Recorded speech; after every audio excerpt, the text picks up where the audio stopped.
What's going on, everybody? Eric Lindquist at Stochastic here on the Odd Chopper channel, coming to you with a Friday kind of normal edition of NBA Lindy's Leans, Likes, and Locks. Hit that like button, subscribe button, notification bell goes a long way for me on this video. Goes a long way for you. That way you become apprised whenever great content is going live here at our little neck of the YouTube woods. Finally, friends, it's an 8-game slate. It's not 2, 3, or like 1 that we had on Monday. It is a full slate of NBA games. It's weird we had to get all the way to Friday to be able to cover that, but hopefully Monday we'll be picking up as normal. NFL Lindy's, that's going to be normal as well. Week 15, we have now started the fantasy playoffs. We've now started, everything that you care about right now. NFL coming down the pipeline. Looking forward to it. My Vikings still relevant. Shout out. It's a beautiful time to be alive. Go Buffalo on Sunday. That's all I got to say. But I'll be breaking down all of the NFL Lindy stuff. You can check that out here.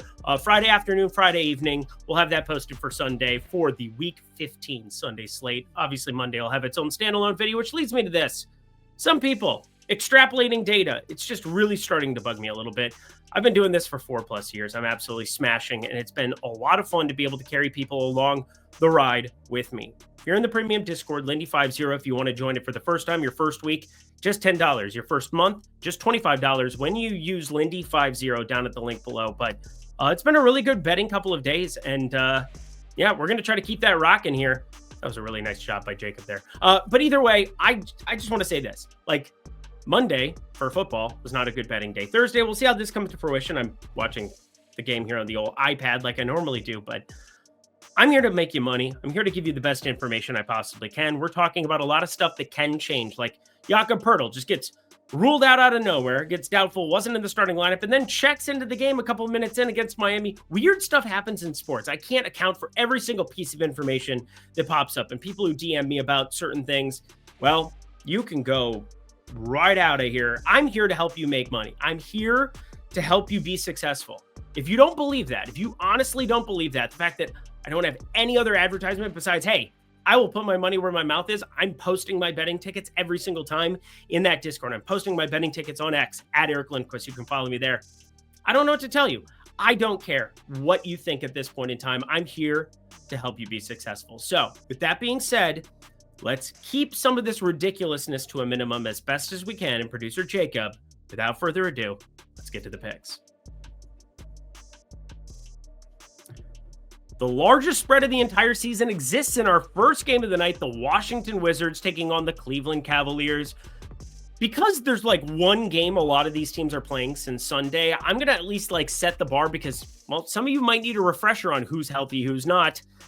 Kind of did myself. I had to update everything. It took me about 5 hours to get all of my sheets updated, not just for injury news, but for certain rates because, well, this is kind of a nice week if you are going to play it lax, if you are going to kick your feet up on the couch. And we saw Jason Tatum ruled out, kind of talked about the ins and outs of that. That felt pretty sharp to be able to cover that in depth. And, well, we ended up jamming Peyton Pritchard 5+3, 6+3s. He's at 4 here at halftime. That game's in the third quarter. I just don't want to watch right now because I'm focused on giving you the best information I possibly can. Back to the top of the show. But looking at this game, it's probably my least favorite on the entire board from a betting perspective. When you start talking about 17.5 home point favorites, like 6-minute mark, 20 points, you start looking through simulations on just like those 6 minutes specifically. Some teams have their starters out there, some don't. And I would actually be looking personally towards the Cleveland side, 17.5. However, my modeling has it 16 towards the Washington side. So this is kind of like a I know better. Considering Cleveland hasn't played in multiple days, I think if it were a regular season game where there weren't like 5 days off in between, we would be looking at a spot where Cleveland shouldn't be favored by 17.5. But assuming normal minutes and then the upside for more because they haven't played forever, you could see Cleveland starters out there for potentially longer. I know that that's a long-winded answer, but it all kind of results in the same thing. I'm not going to be betting this one more than likely. We have too many things, and plus, one piece of injury news, Evan Mobley questionable. That's a disaster. You're not going to lay 17.5 and not have Evan Mobley on the court. So that being said, Cleveland 17.5, but won't be a bet for me. Again, that's a lean. Let's get a leg, shall we? Indy taking on Philly, and the massive piece of injury news is right here. Joel Embiid off of the injury report. That doesn't mean that he can't pop up out of nowhere. First off, I mean, Nick Nurse, the 76ers, the Joel Embiid, the injury management, whatever you want to say, is what it is. Joel Embiid has shown an upside. There is no question about it. And this is a nice spot to land in terms of pace, in terms of trying to project out, hey, is this a spot where we could see Joel Embiid succeed? Well, surely. But 41.5 is his opening PRA, and I just don't agree with it for a couple of reasons. First off, you got Tyrese Maxey back in this lineup. There's no doubt that Tyrese Maxey, obviously the back and forth he's had with Joel Embiid, there's some friction there to some extent, but you also have Yabusele over there. You have Paul George, who's going to be on the floor and needs to have touches. And then in that second unit, the main thing that tips the scales towards me shorting Joel Embiid, Jared McCain. I know that that's kind of a random one because he doesn't play a ton with Tyrese Maxey back in there, with Paul George active as well. But his usage is out of control over the course of the season. He's averaging 25.5 minutes per game. He's played like 28, 30. He played upwards of like 40 when you had Tyrese Maxey out. But Jared McCain, usage rates north of 25%. That's going to strip a lot of the value away because an assist is worth 1, a rebound is worth 1, points are worth 2 or 3 on buckets. And that's when you look at usage and say, 41.5 PRA is a gigantic number for Joel Embiid in his first game back when we don't know that minutes allotment. Again, if I knew that Joel Embiid was going to play 32 minutes, I would probably be staying away from this one to some extent. But he averages 31.5. This is his first game that he has played now since, 4 days ago against Chicago, played 33 minutes. I think he's okay to play a decent allotment of minutes, but I got to short him. I just do. That's how this works. 28, 30 minutes, under 41.5 PRA, inside of -110 at Caesars right now, -109. I like it against Miles Turner. Miles Turner, please play some defense. The Lakers taking on my Minnesota Timberwolves. I apologize. Sometimes I can't talk, but I'm kind of excited to have my Timberwolves land into this spot where you are not going to have LeBron James. He's currently dealing with left foot soreness and, I don't know, trade talks. It's kind of a wild one. I mean, him and Bronny James, a package deal going to Golden State. I could actually see something happening there. Jimmy Butler also kind of being, tied to them, to the Mavericks. I mean, LeBron James is getting towards the tail end of his career, and it's not a lot of fun to be going through the doldrums or some of these skids like they've had here of late. Anthony Davis has been playing great ball. Austin Reeves is questionable, but Minnesota is completely healthy, and I'm a little bit surprised to see -7 here because I have this as -7 if LeBron James is in. With LeBron James out, he's worth at least 1.5 points, 2 points. I mean, this is Minnesota -9 if you ask me. So if you're getting this at -7.5 or better, it's a play on -110 or better. That's just kind of how this works. Minnesota -7, about as clear cut as it gets. I expect we're going to start seeing some better basketball from my Timberwolves. Nice to get a little bit of a break here for Mike Conley and company. Let's get to the halfway point, shall we? Brooklyn and Memphis, and this one was a tough one purely because we're not seeing as many minutes here for Ben Simmons. He's now coming off the bench in a lot of these scenarios. It's nice for them to get some time off for him, that's for sure. But Ben Simmons, when he was in the starting lineup, you saw Dennis Schroeder take some serious hits to his rates, but only 18, 21, and 12 minutes now, the last 3 without any major injury news or weird game scripts. Again, those were games decided by 5 points, 9 points, and 8 points. Ben Simmons is playing a very limited role here for Brooklyn, and that's potentially going to be the case going forward. Maybe it was something where they saw this large gap in the schedule showing up here and they wanted to give him some extra time off, but I think it has more to do with Cam Johnson shooting the ball really well. Keon Johnson, a player they want to give some minutes to. Dorian Finney-Smith, Nicholas Claxton out there defensively. And then off the bench, Day'Ron Sharpe's back, Shake Milton at the point guard position. Even though Ben Simmons can do multiple things, I'm looking at shorting him. But with that being said, it's going up against Memphis here on the other side. And John Morant, he's back in action. He's off the injury report entirely. Desmond Bane, off the injury report entirely. In fact, Zach Edey, he's doubtful. They're still waiting on G.G. Jackson. Vince Williams Jr. are pretty decent. But overall, I feel pretty good about Dennis Schroeder on the other side of this one, because defensively, you're getting Desmond Bane, you're getting yourself John Morant out there. This game should move a little bit more than most Brooklyn games, 227 pace. We're seeing some of these pace numbers for Memphis go crazy. In fact, #1 in the NBA now at 105.1 possessions per 48 minutes. I feel like that came out of nowhere, and I had to update this multiple times to double check I was looking at the right stuff. But Dennis Schroeder over 28.5 PRA is going to be the lean, but I promise you, whereas I don't have a ton of interest in that Cleveland 17.5 point spot unless I'm going to just short stuff, I do have a ton of interest in the Brooklyn prop side of things. Cam Johnson points, looking at it. Dennis Schroeder, his entire portfolio, specifically points and assists, I thought would stand out, but it's a little inflated. Thought I'd take the rebounds with it. I think if this game stays close, Dennis Schroeder with the limited minutes for Ben Simmons, we're going to see that assist rate continue to rise. If you guys want to get all of those plays from that Memphis-Brooklyn spot, or if you want to get all of the plays that I'm looking at here day of, because I promise you, they show up, Lindy50 down at the Discord down below. Would love to see you guys there. Lindy50, that gets you 50% off either your first week or your first month of that Discord. That becomes a $20 value into a $10 value for your first week, a $50 price point to a $25 value for your first month. Would love to see you there. Look at that. It's got a bow on it too. It's Christmas, friends. Let the Yuletides, I don't know what they say. Lindy50, that's what I say. Sign up down at the link below. Back to the picks we go. Charlotte taking on Chicago, and a couple of pieces of injury news here in this one. The first one, Josh Giddey questionable. That's a huge one. Well, Miles Bridges questionable for Charlotte. That's a huge one too. We haven't seen him for a hot second, that's for sure. But this game should move it. Look at this total, 231. Feels a little bit low if you ask me, running out the iterations of it. Now, part of this is Vooch also got upgraded to questionable. Now, he was doubtful before. He's questionable here as I look at the board. And that's creating some chasms, some interesting stuff in my spreadsheet where I have a lot of prop interest. I have a lot of things that I want to be paying attention to, but only one play that I've made so far. And I think it's one that looks good even with Josh Giddey in. Kobe White over 26.5 PRA. We just talked about Dennis Schroeder. Haven't bet that one yet, but at minus 115, I think Kobe White, lots of ways where he gets extra minutes here. I would assume steps into that starting unit in the event that Josh Giddey is out, which would look awesome. And if Vooch is out, this is going to be 30 plus, 30.5, 31.5 for Kobe White, who should be doing everything for this team. If Giddey and Vooch are both out, Yahtzee, jackpot. Plus Patrick Williams is questionable with left foot management. If he steps into this starting lineup, man, you're looking at very limited usage for the other pieces. I mean, Josh Giddey, more of a passer, not exactly a score-first guy. Ayo Dosunmu, same case. And Patrick Williams, that is drastically different. Now, he still has to share the floor with Zach LaVine, but those props are pretty inflated here at the moment. Kobe White, over 26.5 PRA, inside of minus 120, half unit play for me.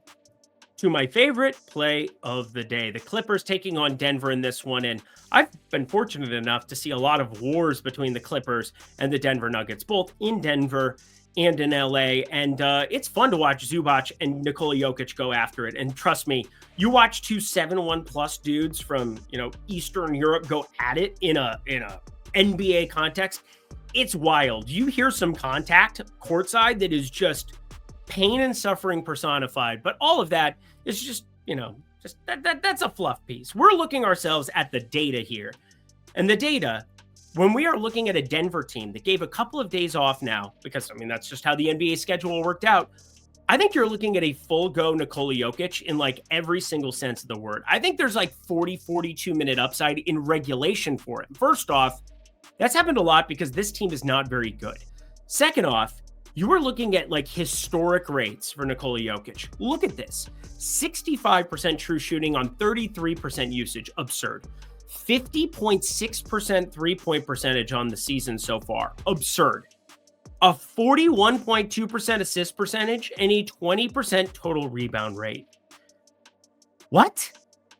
You can't, if you're the Clippers, have anybody out there except for Zubac. Now, that being said, the rebounds are the thing you're the least worried about of the three statistical categories. So what are we worried about, Eric? It's the same thing I've talked about for years as we have been just jamming at the right time playoff props for Nikola Jokic triple doubles, plus 200, plus 205. Now this one, the best number is plus 135 because books are keen to the fact that Jokic is playing massive minutes. Books are also keen to the fact that these rates are absurd. But what I don't think they're very keen to are some of the differences between having Jamal Murray in and having him go out. And his hamstring injury sounds like it's much better, and he went through Wednesday practice. I think that has me leaning towards Jamal Murray being in, which definitely adds extra shooting on the floor to help him out. Now, in the past, we've seen that assist rate dinged for Nikola Jokic when sharing the floor with Jamal Murray. No. Friends, if you're going to get 40 minutes for Jokic, and this is the first game back with a lower body injury, for Jamal Murray, This is an awesome spot for that 41.2% assist rate to shine against the Clippers. And yes, 226, not the fastest total in the entire universe for sure, but on the Clipper side of things, Harden's back. That should help this game stay competitive. You got Mo Bamba back. I don't even know what that means other than they're probably going to have to use his frame as opposed to going to like what? Kai Jones there in the backup center position. I love getting plus money on Jokic with this assist rate, with the rebound rate, with this matchup for Joker, the Jokic, the Joker to triple-double. I repeat, plus 135 at FanDuel. That should be closer to plus 110. Phoenix at Utah, pretty clear-cut one for me. Look at the pace, 228.5. This is not what you should be looking at with the Utah total. Now, there is one piece of injury news that really matters in this one. Lauri Markkanen on the Utah side. Kevin Durant off the injury report. Nurkic off the injury report. Grayson Allen off the injury report. Ryan Dunn, if you care about Dunn, off the injury report as well. Jordan Clarkson also questionable for this one. If he ends up in, that's just better because that's all offense. It's gas, no breaks. That's the right way to describe Jordan Clarkson. All offense, no defense. So no matter what, 228.5 is too low of a total. Have it towards 232, and I don't think there's a lot else to add. It's inside of minus 110 over at FanDuel as well. Now, these these totals and lines have been out for longer than a day. What does that mean? Well, it means they're more efficient, and yet I can still disagree if my projections are telling me so because, well, it's my program and I'm profitable at this, and that's what I'm going to do. 228.5, minus 108. If you get this inside of minus 115, it would be a play at 229 or better. Obviously, you want it lower when you're playing the over. And our last game of the night, San Antonio taking on Portland. Look at that. Sub 20-minute 8-gamer. Jacob, producer Jacob, he doesn't even know how good he's got it with me. He doesn't even know. I'm just like podcasting with famous athletes, right? It's the most lukewarm thumbs up I've ever seen on a screen in my life. I know a lot of you think I'm lying, that he doesn't exist. On Christmas, if you guys all smash the like button, producer Jacob will do a segment on the Boston Celtics. How does that sound, Jacob?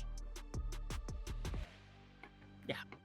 Simply having a wonderful Christmas time. Stephon Castle out for the San Antonio Spurs. That really matters because this guy has been fun to watch. Out of UConn, really good two-way player. I think you get Paul, Champagnie, Barnes, Sohan, Wembanyama as your starting five here for San Antonio. That's how I rolled with it.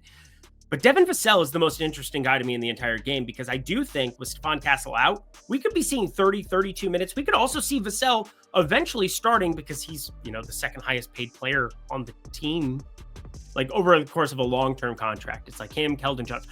How is Keldon Johnson getting paid this much money? It's just absurd to look at. But Zach Collins out, Trey Jones out, Keldon Johnson out, Stephon Castle out. These all are things that matter big time in terms of projecting this one out. Vassell should be doing everything in the second unit. And I think there's ways where he closes this game over Champagnie, over Barnes, over Sohan. He's offensively who you need on the floor against Portland. Now, they have a piece of injury news that matters too, DeAndre Ayton, but they do have Donovan Clingan, who got upgraded to questionable, and Robert Williams, who practiced in full all week. I expect both of them to be back. So, does it even matter that DeAndre Ayton's out for the line? Hate to say it, but probably not. Anywho, I'm leaning towards San Antonio -3 here, knowing Vassell should be playing more and leaning towards his 20-plus points. I don't know which or either I'm going to fire up, but we're waiting on props in this one, and obviously the main reason is because of DeAndre Ayton, so figure your crap outs or do-op breathe question. No, he's doubtful. Yeah, nobody cares. Anyway, Devin Vassell, I expect him to wreck in this spot. Might be looking some alt numbers for him against Portland. And that does it for a quick and easy edition. Actually, nearly 20 minutes, the longest of the week edition of NBA Lindy's Leans, Likes, and Locks. Head to the comment section below. Let me know your favorite plays on this Friday slate with 8 games. Thank God, the NBA kind of back to normal. We'll be building up as we get towards the Christmas Day games, that's for sure. But we're firing on all cylinders in NFL, NBA. Let's keep it rolling. Producer Jacob, thank you. Check out Lindy50. Until next time, friends, I'm Eric Lindquist. Best of luck in the NBA streets on Friday.